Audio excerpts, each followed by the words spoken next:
Yes, reka nguhe ikaze wowe ukomeje gukunda ibiganiro tukugezaho bya Kigali Channel.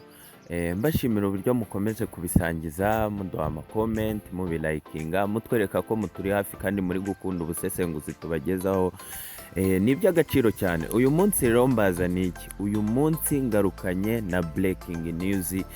Amakuru amaze iminsi asirikira, amakuru tumaze igihe tubakorera, tubagezaho ari hagati ya DJ Philipita wa The Choice Live ndetse na M Irene, uyu mugabo ukunze kwiyita Kashamakokero, uyu mugabo ukomeje kuba Morodekayi, yongeye kuba Morodekayi imbere ya boss we. Rero Philipita yamaze kumenya amakuru yuko bidasubirwaho M Irene ari mu muryango usohoka kuri The Choice Live, iki gitangazamakuru cya DJ Philipita. Aya makuru rero yamaze kujya hanze, yamaze kumenyekana, abakurikiranira hafi showbiz bari hafi y'aba bagabo bamaze kuyamenya, ndetse amakuru yamaze kubabaza cyane Philipita.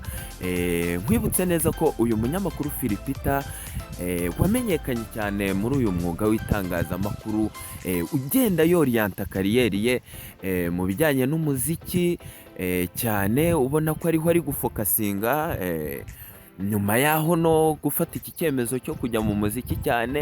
Yari abiziranyeho n'uyu mukozi we M Irene, asa nkaho we agiye kujya mu kuba umusitari cyane, ahubwo M Irene akaba ari usa nkaho agiye gusigira inshingano zo kuyobora iki gitangazamakuru gikorera kuri interinete cya The Choice Live. Ariko birihuse cyane, ariko abegereye M Irene bamubeshye, bamweretse ko hari inyungu nyinshi zifatwa na DJ Philipita nyuma ya saga yatangije umwuka mubi hagati yabo, y'umugabo witwa Fata ku mavuta, ndetse M Irene akagaragara kuri iki cyumweru atanakorana na Philipita kubera bari barakaranyijwe, batari bari kwemeranywa yuko bagomba kwemera ko akorana n'uyu mugabo Fata ku mavuta. Rero M Irene yamaze gushyira amakuru hanze yo kwintroduza channel nshyashya yitwa Morodekayi Nation agiye kuzakoresha. Nkwibutse neza ko yari asanzwe afite M Irene Entertainment MIE, yari Rebo Music, yari afitemo abahanzi nka Vestina na Dorcas na Niyo Bosco irimo, nubwo Niyo Bosco we ibihangano by'abicisha kuri channel ye ya Niyo Bosco. Ariko M Irene nawe yanze gukorera DJ Philipita, nawe aya mafaranga basarura kuri YouTube arashaka kujya yafata wenyine, nk'umuntu umaze kugira igikundiro mu banyarwanda, nyuma y'impano zitandukanye yagiye azana, nyuma y'ama interview ashyushye kandi akunzwe yagiye akora. Nawe yasanze ari cyo gihe cyo kwikorera, nawe yasanze iki gihe ari cyo kugira ngo ayo mafaranga yasarure nta wundi mu boss ari gukorera, dore ko nawe yari amaze kugenda atera imbere. DJ Philipita yari amaze kugenda amugeza ku bintu byinshi. Reka nkwibutse ko ari we wamuzanye ku Isango Star bakorana, amwintroduza muri Sunday night, amwintroduza mu Isango na muzika, agenda arushaho gukundwa. Ndetse nkwibutse ko muri ibyo bihe M Irene ava ku Isango Star yari yarafunzwe. Philipita icyo gihe agira uruhare runini mu kumufunguza, ndetse nyuma y'igihe gitagifungurwa nibwo Philipita yahise abona kontra ku Isibo TV ko bagomba kuza gukorana n'iyi televiziyo, bagasa nkaho bayubakiye izina. Ahariho yahise akomeza gukorana noneho ku mugaragaro n'uyu munyamakuru M Irene. Ndabyibuka neza rwose icyo gihe nibwo niyo Bosco aje gushaka DJ Philipita ku Isango Star, kuko Philipita niwe wari umusitari ari uzwi, aje kumushaka ngo amuhe interview ndetse amufashe kumva impano yari afite. Icyo gihe rero Philipita avugana nawe, ashima impano ye, ahita amuha M Irene ngo amukoreshe ikiganiro kuri iyo televiziyo ya Isango Star. Nyuma yaho aza no gutegeka M Irene kugira ngo amanaginge uyu musore. Philipita yari yamaze kubonamo impano ikomeye. Nari nkwibukije aya makuru rero kugira ngo nkumvishe ko DJ Philipita ari we mastermind, ari we wubatse rebo ya MIE, ari uri inyuma y'ibikorwa mubona kuri M Irene. Ibyo byose rero nyuma y'inama z'inshuti ziri hafi ya M Irene, M Irene yabicishijemo umurongo ndetse afata umwanzuro ukomeye abantu benshi batinya. Nawe yagiye atinya mu bihe byashize byo gushinga channel ye ndetse akikorera akaba boss ku giti cye. Ibintu bitavugwaho rumwe n'abantu, ibintu biri kugaragara yuko M Irene yatinze gukora, ariko nawe byamuteye ubwoba ndetse atangira gutegura channel ya MIE kugira ngo izaba ari yimu backing igihe haba habaye ikibazo. Ibi byose rero M Irene amakuru amaze kuyashyira hanze yuko yafunguye iyi channel nshyashya ya Mordecai Nation. Ariko aya makuru kuko M Irene yamaze kuyashyira hanze, siyo ncagutindaho. Amakuru ncagutindaho nayo Philipita yamaze kwakira yuko M Irene yamaze gutumiza ibikoresho azajya akoresha kuri iyi channel, amakamera, amarikoda, amamikro, yamaze gutumiza Dubai, yuko agiye kwihutisha uyu mushinga wo kwikorera. Ariko mbere yuko uroncinga mu bihe bishize, hakaba hari ikindi kibazo cyari cyabaye hagati yabo gitutumba, ndetse kiza no guhoshwa gihawe umurongo na Philipita wabereye indyarya cyane M Irene, akanga gusa nkaho amutegeka cyane, gusa nkaho amwinjiza mu makontra yari atangiye kugenda asinya. Reka nkwibutse ko kontra yabaye imbarutso yayo uwo mwuka mubi hagati yabo yari kontra Samsung 250 yegereye M Irene, iramusinyisha nyuma y'ama interview atandukanye yari amaze iminsi akoresha uwitwa Rutambi ndetse n'umugabo witwa Kuza Fiti.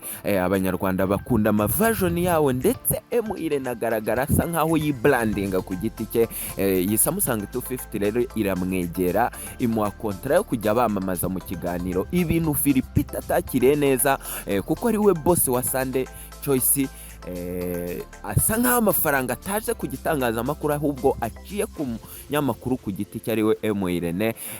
Philipita biramubabaza, barabiganira, ariko M Irene aravuga ati aya ni ngiye wishakiye kontra, reka nyarye nyabuneka. Philipita ndetse agira flexibility, aramwemerera nubwo bitari byamushimishije. Nyuma y'igihe gito Philipita nawe nibwo yakiriye indi kontra iremereye, mwagiye muyikurikirana cyane ku Isibo TV, yitwaga Twika kuri Ayoba. MTN rero imaze kumuha kontra. M Irene nawe aza kugaragara ababaye, atishimiye ko Philipita nawe atamuhaye kuri ayo mafaranga yasinye, ndetse yari menshi ugereranyije nayo Samsung 250 yari yamuhaye. M Irene rero aza no kugaragara mu gihe cyo gutanga ibyo bihembo byatwika kuri Ayoba kuko byabereye ku Isibo. Icyo gihe Philipita ahamagara umukinnyi w'amafilime witwa Gracien Niyitegeka, muzi cyane kuri Seburi koko cya Papa Sava, ndetse azana n'undi mu brand ambassador wa MTN witwa Clapton Kibonke. Nawe amaze kwibrandinga cyane muri filime yitwa Umuturanyi.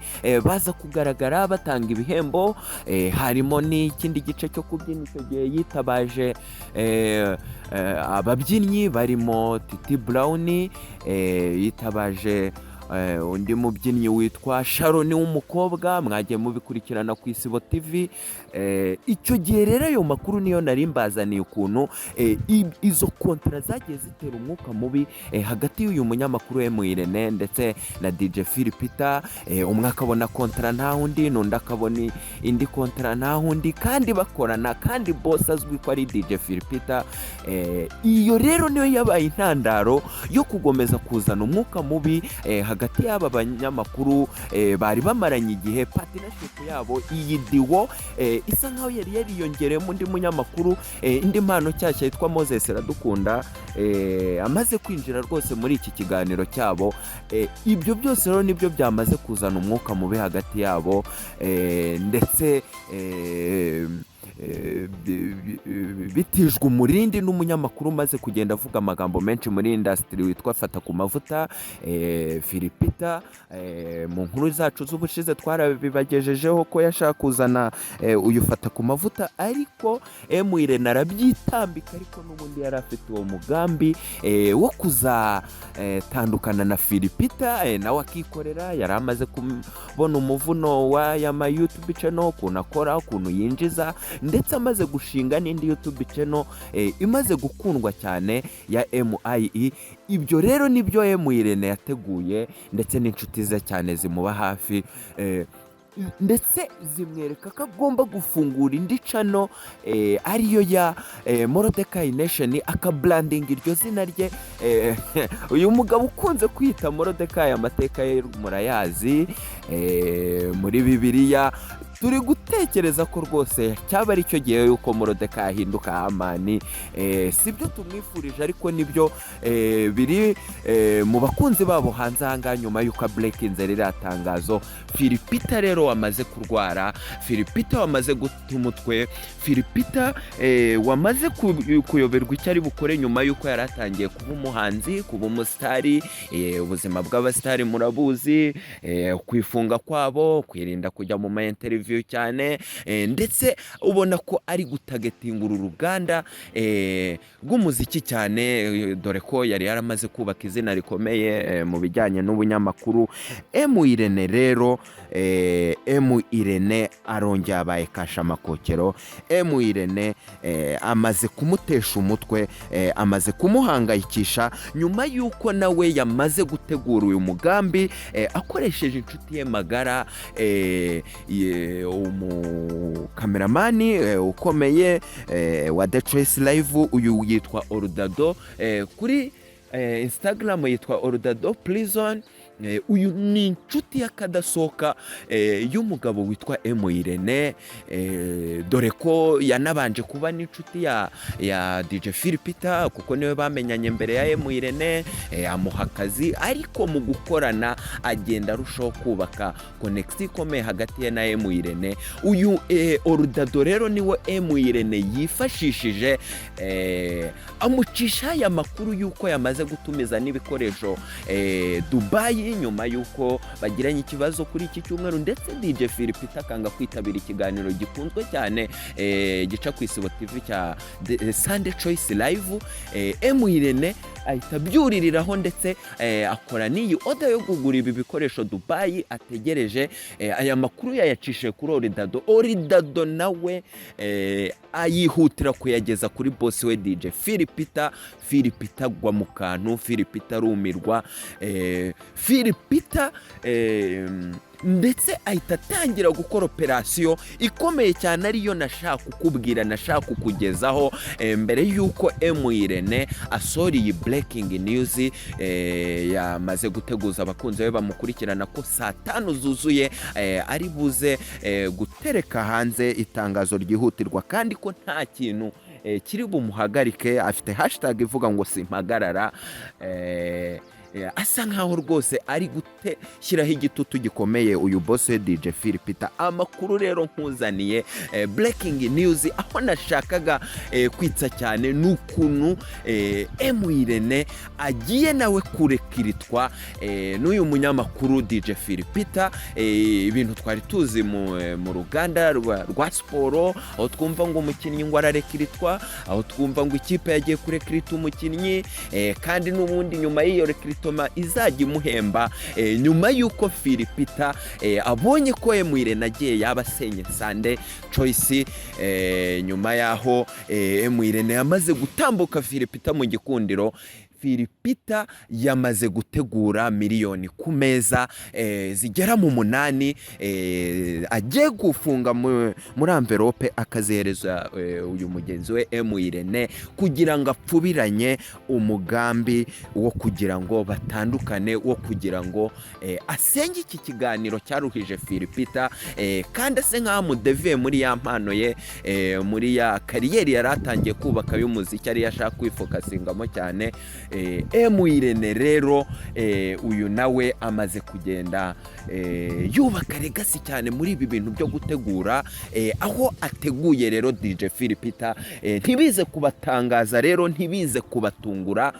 Iyi breaking news M Irene yashyize hanze yuko Satana araba ayishyize hanze ko anytime ishobora guhinduka bitewe n'iyi rekritoma DJ Philipita agiye guhita amena hanze kandi akifashisha inshuti zikomeye ziri hafi ya M Irene ziyobowe n'uyu mukamezi witwa Oridado Prison. Akaba ari inshuti cyane ya M Irene, bagiye banabana kenshi no mu nzu. Akaba ari we wamaze kugeza haya makuru rero M Irene yuko DJ Philipita agiye kwemera akarekuriza miliyoni 8 zisa nkaho ziswere kritoma cyangwa se guhosha iyi muvoma M Irene yaragiye gukora. M Irene rero akaba nawe ikunda rye ry'amafaranga, agiye guhindura rwose umugambi yari yateguye wo gutandukana na DJ Philipita, agafatiza miliyoni zitari nkeya ndetse akihangana akaguma muri iyi kampani ya DJ Philipita The Choice, ku buryo byakongera bikamuha kubahwa imbere ya boss we DJ Philipita kandi nako gafaranga kakabona. Reka mbibutse ko mu minsi ishize M Irene yaguze imodoka muri Tom Transfer Hyundai Santa Fe, ikaba nayo iri kumwinjiriza agatubutse muri iyi kampani igezweho cyane yitwa Tom Transfer ikora ibintu byo kugurisha amamodoka. M Irene rero nari mbikomojeho kugira wumve ko nawe ari gushora mu mishinga itandukanye igomba kumubakinga muri iyi industry, muri iyi kariyeri nawe yinjiyemo yo kumanaginga cyane abahanzi. Rero bishobora kudakuraho iyi channel nshyashya yindi ya kabiri agiye gufungura ya Mordecai Nation, dore ko iri no gutegura izi ndirimbo nshyashya ya Vestina na Dorcas iragomba gusohoka muri iki cyumweru, ndetse akaba afite n'umuhanzi mushyashya yamaze gushyira muri studio ashobora guhindura rero iyi breaking news. Ntaba ari yasezeramo boss we DJ Philipita, ahubwo akaba ariyo launchingiramo umuhanzi we mushya, ndetse akazaba ari nayo promotinga cyane iyi ndirimbo nshyashya ya Dorcas na Vestina kugira ngo yongere mwubakire iyo channel ya kabiri. Ariko anakanga boss we ko anytime yamucika agasigara wenyine, ndetse bagahomba ibintu bubakanye igihe kinini. Kandi mbibutse ko mastermind w'ibi byose ari DJ Philipita, ku buryo naye M Irene abafitemo ubwo bwoba bw'uko yatakaza iyo mind ya DJ Philipita ariwe wagiye planninga, yaba guplaninga ku moving deal yabajyanye ku isibo nawe yari ihagaze deal ikomeye, dore ko ari isibo yasinyishije Philipita imusaba ko aza kububakira televiziyo, ari kubaka izi za M Irene Entertainment niwe ubifitemo uruhare cyane, ku buryo n'ubwo ibibazo bitabura mu bantu ariko na M Irene azububasha bwa Philipita kandi na Philipita zicyo M Irene amumariye, ku buryo bose rero bagiye kwicara ku meza ndetse mbere y'iyi satanu yo kubreakinga kugira ngo ashyikirizwe izi miliyoni, ndetse ase nkaho atangije ibintu bitabagaho muri showbiz bya rekritoma. N'umuhanzi rwose usinye muri lebo ntajya rekritwa, ahubwo bumvikana ku meza ibintu agomba guhabwa no gukorerwa na lebo. M Irene rero aciye agahigo, M Irene yongeye kuba Mordecai, M Irene abaye kasha amakokero, M Irene agiye kugaragara asinya amadiru menshi ndetse yubahwa cyane imbere ya boss we DJ Philipita, asa nkaho afatwa nk'amata y'abashyitsi. ikintu kitashimishije DJ Philip ariko nawe nta yandi mahitamo afite, nta kindi yakora. Komeza ukurikirane Kigali Channel rero, ubu busesenguzi, izi breaking news zose naho uri buzisange, ntutungurwe rero. Nkusaba comment yawe aha hasi, dukeneye kumva ubutumwa mugiye guha M Irene nyuma y'iyi rekritoma agiye guhabwa, nta gihindutse kuko aya mafaranga amakuru ari hanze nuko atari buyiteshe, kandi akaba yubatse n'icyo gitinyiro nuko kubawa imbere ya boss we. Yihesheje ijambo rero, yihesheje ijambo, ndetse iyi brand yatangiye kwamamaza yo kuba Morodekayi. Reka turebe ko atazahinduka akaba Hamani rwose, nubwo atari byo tumwifuriza, ariko M Irene rwose nawe amaze kugaragara atera ubwoba DJ Philipita. Kandi DJ Philipita nk'umuhanga nawe, nk'umuntu udakunze kugira amatiku ndetse ukunda kwihangana, ibi byose akaba ari bubirenzeho utwatsi ndetse akihangana agakomeza agakorana na M Irene, cyane ko icyagamije tagetiye ari umufungo arabizi. Komeza rero ugira ibihe byiza aho uri, komeza uryoherwe n'ubuzima kandi ukomeze udukurikirane. Kigali Channel aha kugira ngo imene uwo muceri wose.